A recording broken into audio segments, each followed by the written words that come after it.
Travel along, Catholic pilgrims, for 1 year as we read through St. Faustina's diary. Join me, Amy Thomas, each day for a short reading out of the diary which brought us a deeper understanding of Christ's divine mercy.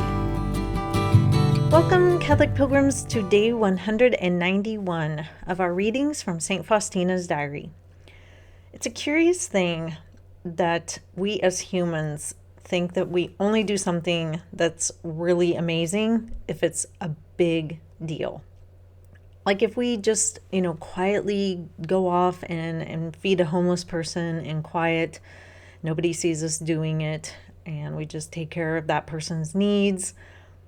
We don't feel like it's that big of a deal. But if we go and we try to start a huge campaign to feed tons and tons of people, then we feel like we've really done something.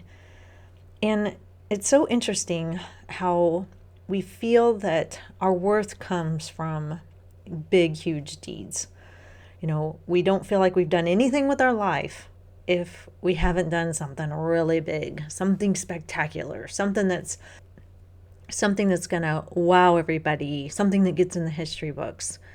And Sister Faustina today shares with us that the great deeds are not necessarily what is important. There's something even better than that. It's not bad to do great things. There's something more. And so we will read about that today in Notebook 2, numbers 889 through 892. Jesus, you have given me to know and understand in what a soul's greatness consists. Not in great deeds, but in great love. Love has its worth, and it confers greatness on all our deeds. Although our actions are small and ordinary in themselves, because of love, they become great and powerful before God. Love is a mystery that transforms everything it touches into things beautiful and pleasing to God. The love of God makes a soul free. She is like a queen. She knows no slavish compulsion. She sets about everything with great freedom of soul because the love which dwells in her incites her to action. Everything that surrounds her makes her know that only God himself is worthy of her love. A soul in love with God and immersed in him approaches her duties with the same dispositions as she does Holy Communion, and carries out the simplest tasks with great care under the loving gaze of God. She is not troubled if, after some time, something turns out to be less successful. She remains calm, because at the time of action she has done what was in her power. When it happens that the living presence of God, which she enjoys almost constantly, leaves her, she then tries to continue living in lively faith. Her soul understands that there are periods of rest and periods of battle. Through her will, she is always with God. Her soul, like a knight, is well trained in battle. From afar, it sees where the foe is hiding and is ready for battle. She knows she is not alone. God is her strength. January 21st, 1937. Since early morning today, I have been wondrously united with the Lord. In the evening, the hospital chaplain visited me. After we had talked for a while, I felt my spirit beginning to immerse itself in God, and I began to lose all sense of what was happening around me. I ardently implored Jesus, give me the ability to talk, and the Lord granted that I could talk freely with him. But there was a moment when I could not understand what the priest was saying. I heard his voice, but it was impossible for me to understand him, and I apologized for not understanding him, although I could hear his voice. This is a moment of the grace of union with God, but imperfect, because exteriorly the senses are acting imperfectly too. There is no total immersion in God, that is, suspension of the senses, as often happens when one neither sees nor hears anything exteriorly, the whole soul being freely absorbed in God. When such a grace visits me, I want to be alone, and I ask Jesus to protect me from the eyes of creatures. I was really very embarrassed before the priest, but I was reassured because he got to know a little of my soul in confession.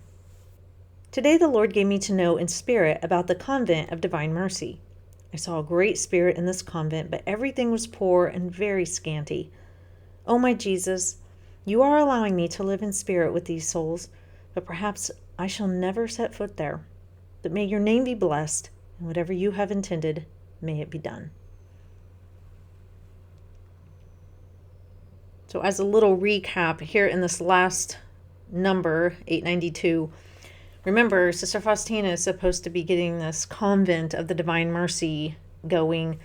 This was the big, controversy in her soul about leaving the congregation that she belongs to and took perpetual vows to, and feeling that Jesus was calling her to start up a new congregation, one that is devoted to the Divine Mercy. And so she hasn't talked about that in a long time, or at least for a while. And so today she actually makes mention of the Convent of Divine Mercy. She's kind of having a vision. It's very poor. It's not very built up. And she even laments, I may never set foot there. I may never be truly a part of this convent of Divine Mercy, but whatever you intend, Christ, that's what will be. And so the thing I wanted to focus most on today was great deeds and great love, because that's what she's talking about at the very beginning of our readings today. And like I said at the beginning, as humans, we're super focused on doing great deeds. And I think I've told you this before. When my husband asks people what they want to do with their life, everybody says, I want to do something big. And people just feel like their lives just do not amount to anything unless they've done something really big. And the truth is that we all can't do something really big. Some of us are going to be called to do things that aren't as noticeable or as visible, or just are simple, ordinary tasks, and that's okay. And so we have to realize that it's the love, the great love that we put into anything we do that makes a deed great in God's eyes. So, when I was growing up, I've told you this, I wanted to be in the FBI. I wanted to put bad guys away, and I wanted to do really big things with that. And I just felt as a woman that I had to get out there in the world, make my path in my career, and do something that just showed everybody, wow, Amy is on fire. Amy's getting stuff done. She's a big deal. Look at her.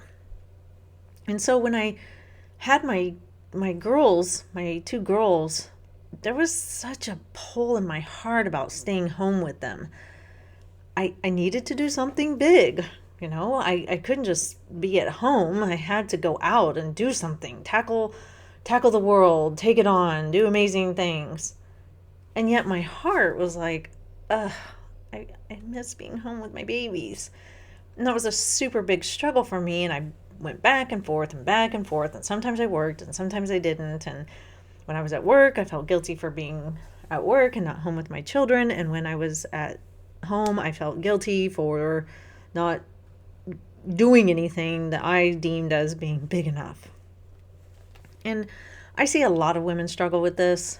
The staying home job is just seen as less. It is. It's just seen as less. And as women, we put so much burden on ourselves to really make a name for ourselves or look like we're doing something, as if taking care of children is not a big deal. I mean, I don't understand why we've rated taking care of our children as just like beneath us. It's just not worth even mentioning, barely. And that's because of liberalism and modern feminist nonsense that downgrades anything that is traditionally female or feminine. And so I had to realize as a woman and just as a person, as a human being, that if I do anything, I have to do it with purpose and intention and love. And then it makes anything I do worthwhile and a big deal. So staying home with my kids, taking care of my family in that regard, once I embraced that and stopped fretting about, I got to get out there and do something big and shocking and awe-inspiring. Once I got over that, oh my gosh, I was so free. I felt so free to just enjoy my family, enjoy my children, enjoy taking care of our home, enjoying volunteering, being available to people, having more time on the weekends for my family. And this is not a bag on women that work. My mother was a full-time worker my whole life. She did a great job. I don't diss on women in the workforce. It's just there's this burden that women put on themselves if they do desire to stay home. And so once I realized that, and that I could make my home a place where I do great things because I do it with great love, I never worry about it anymore. And people ask me all the time, oh, are you going to go back to work once you're done homeschooling your kids? And I always say, I might, or I might just volunteer in different places and give up my time in that way, because me and my husband, we don't need any more money. We have everything our hearts could ever desire. We want for nothing. And I enjoy being able to give of myself in a very free way. And so I don't know. I don't know what the future holds. But realizing that my work in the home, if I do it with great love, it matters. It matters so much. And even when you're at work, if you do it with great love, not because you're getting a paycheck or because it's going to get you, bonus points in people's eyes, if you do it because you want to love people and do the work that you're doing with great love, gosh, it just makes everything so much more enjoyable, I think. And you stop, I guess, hustling and doing the rat race and just trying to get yours and trying to look spectacular in people's eyes, because really the only person that matters is God. And he knows your heart. He knows what you're doing. And no matter where you're at, if you're doing things, even folding laundry or mowing the lawn or stuffing envelopes at a pregnancy resource center, if you're doing it with great love, it's a great deed, no matter what, as long as the action is good in and of itself. So just remember that when you're struggling with your worth or your purpose, is it big enough? Is it interesting enough? Don't worry about it. Just do everything with love, wanting to bring more love into the world. And I guarantee you, you will feel better and you will feel fulfilled and you'll have a peace about you that only comes from God. So that's all for today, Catholic Pilgrims. I will see you back here for day 192. And until then, live the faith boldly and travel well.